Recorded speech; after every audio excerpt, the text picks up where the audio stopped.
বিসমিল্লাহির রহমানির রহিম। আজকের উপস্থাপন পর্ব হচ্ছে খুবই দুটি গুরুত্বপূর্ণ ধারা আপনাদের সামনে উপস্থাপন করবো। একটা হচ্ছে 145 এবং 57, যেটা আমাদের প্র্যাকটিক্যাল লাইফে এবং আমাদের সারা জীবন লাগবে। যতদিন পুলিশ থাকবেন ততদিন আপনাদের এই ধারাগুলো লাগবে। আপনি আয়ু হবেন, আপনি কারণ কোনো মামলার সাক্ষী হবেন, এই মামলার সাক্ষী কোনো মামলার যারা যে সেগুলির সাথে একটার সাথে কন্ট্রাডিকশন বলি, করোবোরেশন বলি, এটা লাগবে। এখন 145 ধারা আমরা যদি মেন বই দেখি, আপনারা দেখবেন যে 145-এ যেটা বলছে, যেটা লিখিত পূর্ববর্তী বক্তব্য, আপনি যে সাক্ষী হয়েছিলেন কোনো ঘটনার বা আপনি কাউকে সাক্ষী বানাইছিলেন, হতে পারে। হুম। এখন লিখিত যে বক্তব্যটা দিলেন, লিখিত যে পূর্ববর্তী বক্তব্য সেই সম্পর্কে জেরা করতে পারে। অর্থাৎ 161 হতে পারে, কেস ডায়েরি হতে পারে। আপনি যেটা লেখছেন সিডিতে লেখছেন, লিখে লিখে আপনার গেছেন, এই করলাম এই করলাম এই করলাম, ঘটনাস্থলে গেলাম, পরিদর্শন করলাম, কি কি বিষয় নির্মিত হলো, ইত্যাদি ইত্যাদি। অর্থাৎ cross examination as to previous statement in writing. আপনি এই যে যে প্রিভিয়াস যে স্টেটমেন্টটা রয়েছে লিখিত বক্তব্য, সেটা ক্রস এক্সামিনেশন করতে পারে, জেরা করতে পারে। আই রিপিট, একদম সহজভাবে মনে রাখা যাও, লিখিত পূর্ববর্তী বক্তব্য সম্পর্কে জেরা। আই রিপিট, লিখিত পূর্ববর্তী বক্তব্য সম্পর্কে করবে, জেরা করবে। 145 কিরকম? যেমন আমরা প্রশ্ন করব যে ডাইন ডিক্লারেশন বা মৃত্যুকালীন জবানবন্দি দেওয়ার পর যদি কোনো ক্রমে প্রাণে বেঁচে যায়, এই ক্ষেত্রে কি?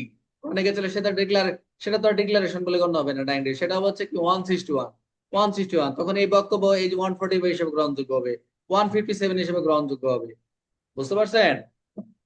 তাহলে আমরা এটার থেকে আমরা নিতে পারি, এই 145 যদি আমরা স্টাডি করি, পর্যালোচনা করে যতটুকু পাই, যে কোনো সাক্ষীকে অর্থাৎ উইটনেস এর বলে দিছে যে কোনো সাক্ষীকে তার পূর্বে তার দেওয়া লিখিত বক্তব্য ব্র্যাকেট অথবা লিখিত আকারে লিখিত বক্তব্য, যেটা লিখিত বক্তব্য যেটা আপনার আছে সিডি আকারে 1:1, আপনি কারো কাছে বক্তব্য শুনছেন, যেভাবে বলছে লেখছেন, লিখিত এই পূর্ববর্তী সম্পর্কে জেরা করা যেতে পারে। এই সম্পর্কেও জেরা করা যেতে পারে। আদালত জেরা করবে, আপনি জেরা করবেন না, আদালতের কাছে এটা।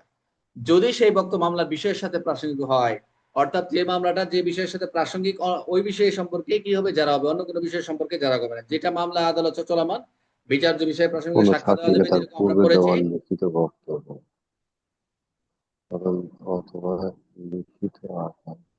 আচ্ছা, আমরা এই বিচার্য বিষয় যেটা ছিল, সেই বিষয়ের সময় এখন একটা ঘটনা হয়েছে, অন্য একটা ঘটনায় যারা করতে পারে না। এই ক্ষেত্রে আমরা তিনটা বিষয় খেয়াল রাখবো এই 145-এ, 145 ধারা। কি খেয়াল রাখবো? জেরার সময় লিখিত কাগজ সাক্ষীকে দেখানো বা প্রমাণ করা বাধ্যতামূলক নয়। যখন জেরা করবে সাক্ষী, কিন্তু জেরা করার সময় সেই লিখিত কাগজ দেখানো কোনো বাধ্যতামূলক নয়। বুঝতে পারছেন?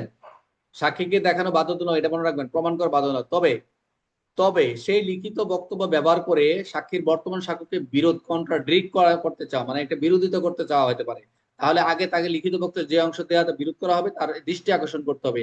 অর্থাৎ যে বক্তব্যটা তাকে যে দিছিল, তাকে দৃষ্টি আকর্ষণ করতে হবে, আপনি এই বক্তব্য দিয়েছেন, এটা বিরোধ করতে চাওয়া হতে পারে। তখন সেই লিখিত বক্তব্যটা কি করবে, যে অংশটাতে বক্তব্য বিরোধ করবেন, তা সেই অংশটাকে যে বিরোধ করা হবে, কন্ট্রাডিক্ট করা হবে, তাকে ওই দৃষ্টি আকর্ষণ করতে হবে যে আপনি এই বক্তব্যে বলেছেন।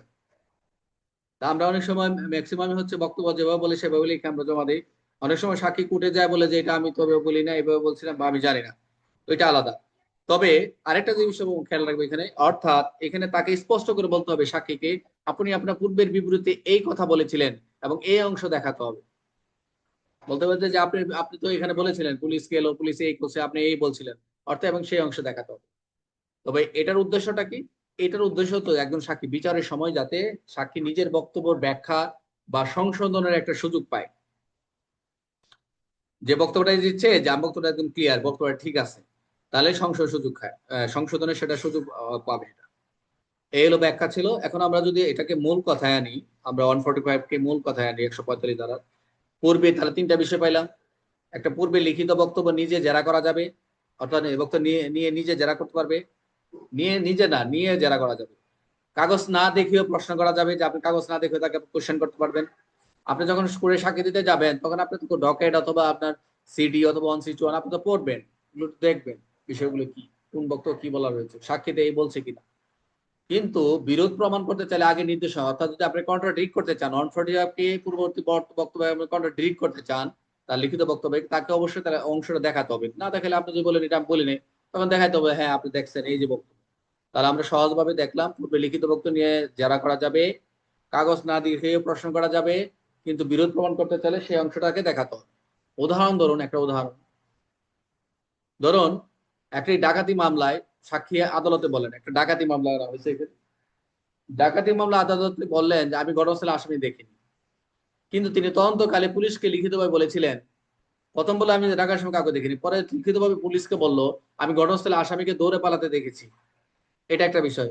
এখন জেরার সময় আইনজীবী বলতে পারবেন আপনি কি তদন্ত কর্মের সাথে লিখিত বিবৃতি বলেননি যে আপনি আসলে দৌড়ে পালাতে দেখেছেন। এই ক্ষেত্রে আসামিকে বলবে সরাসরি যে আপনি তদন্ত কর্মের সাথে বলেননি, লিখিত বক্তব্য উল্লেখ করেন যে আসামি দৌড়ে পালিয়ে গেছেন। তো তখন সেই পূর্বের বক্তব্য দিয়ে তাকে বিরোধ করতে চান।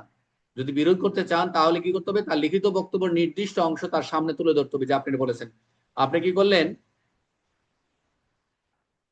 ডাকাতি মামলার সাক্ষী আদালতে বলে আমি ঘটনাস্থলে আসামি দেখি নাই, কিন্তু কিন্তু দেখে নাই, কিন্তু 161 লেখা আছে যে আসামি কি ঘটনাস্থলে দৌড়ে পালাতে দেখেছি।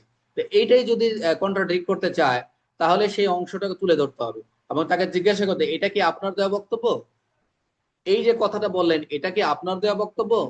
এরপরে আদালতে সেই লিখিত বক্তব্য প্রমাণ হিসেবে উপস্থাপন করা যাবে। অর্থাৎ 145 হচ্ছে যে এই যে বক্তব্য দিচ্ছে এটা কন্ট্রাডিক্ট, বিরোধ করা যাবে। বুঝতে পারলেন, লিখিত বক্তব্যটা বিরোধ করা যায়, বিরোধ করলে তার অংশটা দেখাতে হবে। অর্থাৎ এই যে উদাহরণটা দিলাম এই উদাহরণগুলো মোটামুটি চেষ্টা করো মনে রাখার জন্য। তাহলে এই লিখিত বক্তব্যটা প্রমাণের মাধ্যমেই কি করবে, উপস্থাপন করা যাবে এবং পূর্ববর্তী বিবৃতি সম্পর্কে কি করা যাবে, জেরা করা যাবে। এই হলো 145 ধারা। কে বুঝেন নাই? 145 ধারা কে বুঝেন নাই? খুবই ইম্পর্টেন্ট একটি ধারা। বুঝতে পারছেন সবাই? খুবই ইম্পর্টেন্ট, খুবই গুরুত্বপূর্ণ একটা ধারা, অনেকে বুঝতে চায় না। বুঝতে পারছেন সবাই এটা? নাজমুল কই, কেউ তো কথা বলতেছে না, সবাই বুঝতে পারছেন? 145 ক্লিয়ার?